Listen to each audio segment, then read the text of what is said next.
Another thing you can do is understand some of these tactics and persuasions and tools that people will use to get close to you. Forced teaming, I don't know if you guys are familiar with that. If you're talking with someone and they're trying to make you and I become we, and there's no reason for us to be we, that's an important clue that something is going on. Might not be anything sinister, but they're trying to put you on a team with them for some reason. They have a goal, and they're trying to reach it by getting you on their team. They might just be trying to put you at ease, which may be fine, might not be fine. Discounting your no. This one is bad all the time. If you have said no and someone is not listening to that and is walking over that boundary again and maybe again, that's a problem, and that should signal you immediately that it's a problem, that this person isn't respecting my boundaries.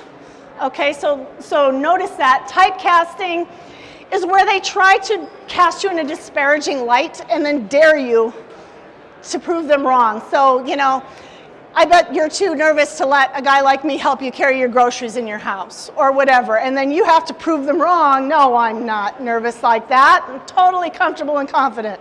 Come on in my house and carry those groceries in with you. Half the time they don't even believe that's what they're saying. They're just trying to manipulate you into doing something. So that's another tactic where they might try to get closer to you. Charm again is a tool like niceness. Don't think about charm as that person is very charming. Think that they are trying to charm you for a reason. They're trying to manipulate you into something. Too many details is another one. If they're just giving, people that aren't telling you the truth and are trying to convince you of something feel like they have to convince you. They don't believe their own story, so they're trying to supplement that and buttress that story. All of these together should be cluing you in that there's an issue and you need to deal with it. So how do you deal with it?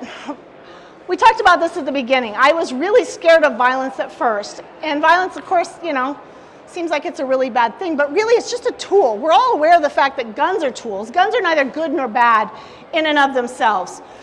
They're just tools, and violence is as well. And sometimes you need violence to stop an egregious wrong that is being done. And sometimes you can't do it any other way.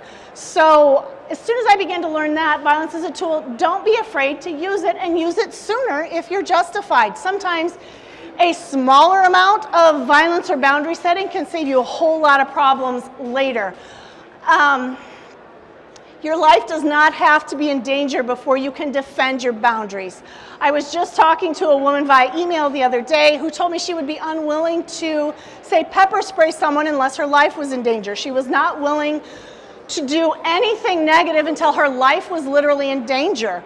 And the problem with that is that's a big problem later. You could maybe solve this tiny problem with a little bit of pepper spray long before it's a life-threatening problem. But she was not willing to defend any boundary beyond her life, was what that said to me.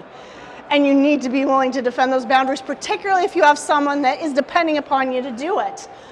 So have some options to defend those boundaries. Have some skills, have some attitude to do it, some knowledge, have some tools like we just talked about. Here's a couple. You can use your voice.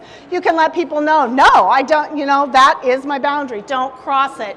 Words, tone, firmness, building fences with your hands. OC pepper spray is a really good one. That does not solve violence. That does not solve somebody fighting with you right now. I mean, I suppose it could, but that's not really the ideal time to use it. The ideal time to use it is when someone is crossing those boundaries, not listening to your no, getting in your face. Spray them down. That's fine. The great thing about pepper spray is in 2 hours, everything resets to the way it was. Nobody's injured. Nobody's hurt. You can't even get in a fist fight. You'll have more consequences to that than using the pepper spray, okay? You just, in a couple hours, everything resets and it's fine. So even if you were wrong, even if somebody thinks you're a little bit nutty because this guy was getting in your face and wouldn't get out of it and you hosed him down, okay, sorry, he's fine now.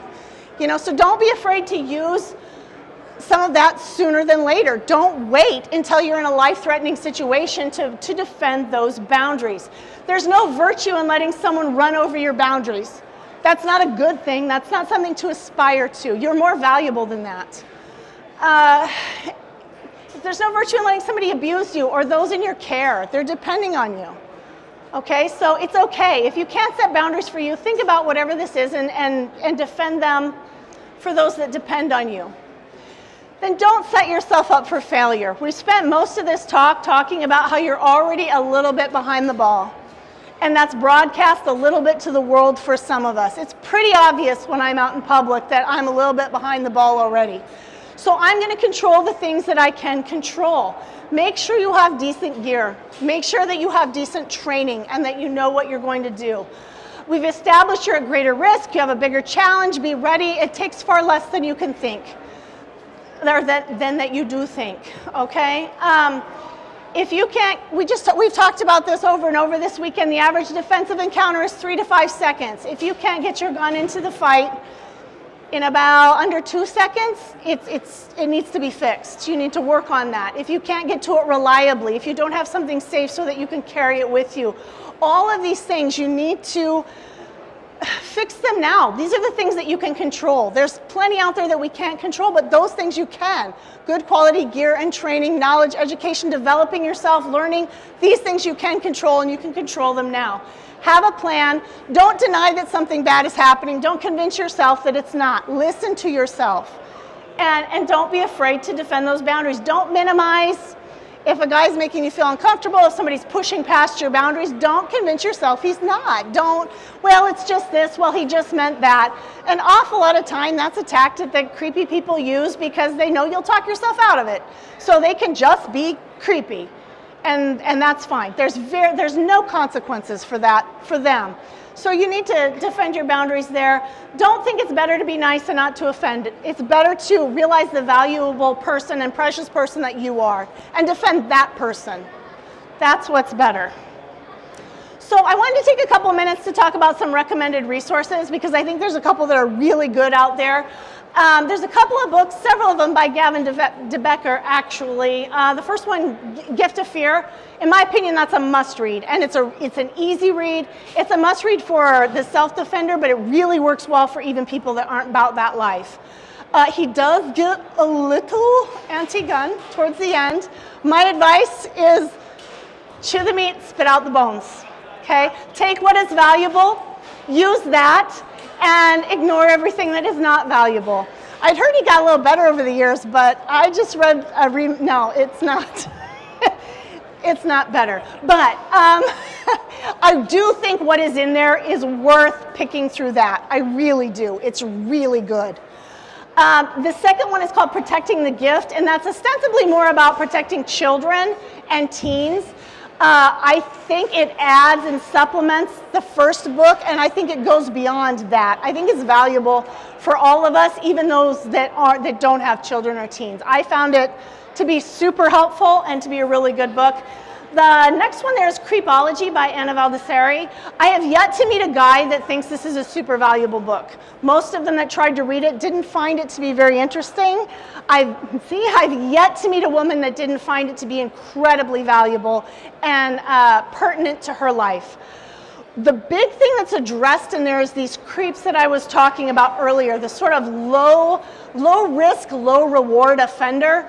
All the women are like, yep. The thing is, you can stand there on the bus and think, did he just touch my butt? I don't know. It felt like he just brushed it across or whatever. It seems like he did it twice. I don't know. He probably didn't do it on purpose.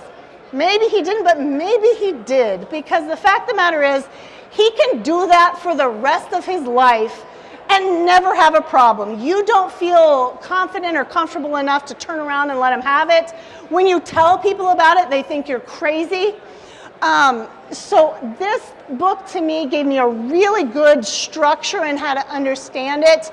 And I thought it gave some really good plans on how to deal with it. And it was really good. I think it's definitely a worthwhile read, particularly for women. Men, I think if you can open up your mind a little bit, this is what the women in your life are dealing with. I will never forget when my daughters came to tell me about this event where this happened. This guy was just creepy to them. And as they were telling me the story, I could see their faces just fall because they knew they sounded crazy.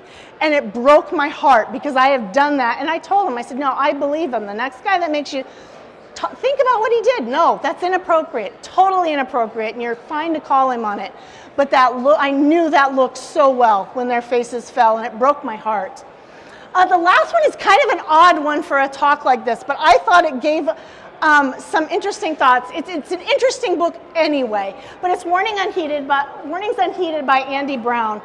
And what it is about is these two tragedies that happened at the Fairchild Air Force Base. There was an active shooter several years ago. Andy Brown was the guy that stopped it with some incredible work by him. This story is incredibly well written, well laid out, really good story. Even for when I was hearing about it, I didn't think it sounded like something that appealed to me. Great story. Why I'm mentioning it here today is it was obvious for months, years, longer than that even, that these things were inevitable. If somebody didn't do something, these tragedies were inevitable. And the fact of the matter is so many people didn't. So many people saw the problems coming and happening and they didn't, for whatever reason. There were all kinds of reasons. Sometimes the people just didn't feel confident enough addressing somebody that was superior to them, particularly in the military. Okay, well, people died because they didn't, and so that made me think about in my own life, how often am I not confident enough to address something that I'm not comfortable about because of who I perceive myself to be or who I perceive the other person to be. So not only is it a great book, it really started me thinking about those things. Social media, it'd be great if you followed us. We're on YouTube, Facebook, the Insta, and Twitter. Not very much on Twitter, but we are. We're there. We have a second channel called Active Self-Protection Extra on YouTube. That is our training channel. The first channel, 365 days a week, a year, 7 days a week. We post the daily videos, the after action reports. Those are great. But the extra channel is actually one I kind of like a little better. That's where we try to do the education piece. We try to do training videos. We try to talk about legal things. We try to have on guest instructors. Every week on Monday, he does shooting training videos, and this is really where my passion is, so I think that's a great resource. Couple others, activeresponsetraining.net, and follow Greg on Facebook. You just have to. That is where the switches in my brain started being thrown, that maybe what I was seeing, how I was seeing the world was not how the world really was, and I needed to think through some of that, and he does a fantastic job of teaching that. There's another one that speaks to mindset. That's April Risk Consulting. There's 2 L's in April. It's Dr. William April. I have him listed on the classes page next. He just really talks about mindset and how we tend to try to view other people kind of through our own compass and filters. And because I would never do that, certainly the other person wouldn't do that either. And that's just a really dangerous thing to think. And it's something that I really fall back on a little too often. I want to ascribe my motives and my thoughts and my feelings to other people. And you can't. And unfortunately, he has story after story to prove why that's a bad idea.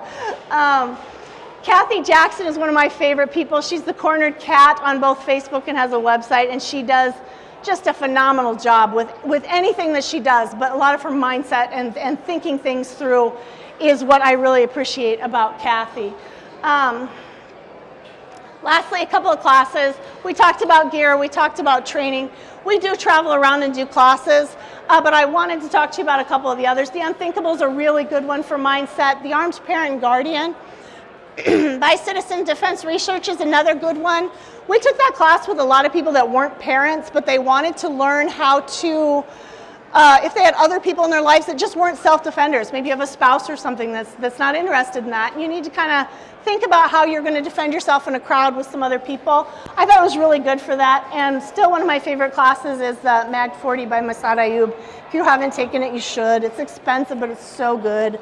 So good.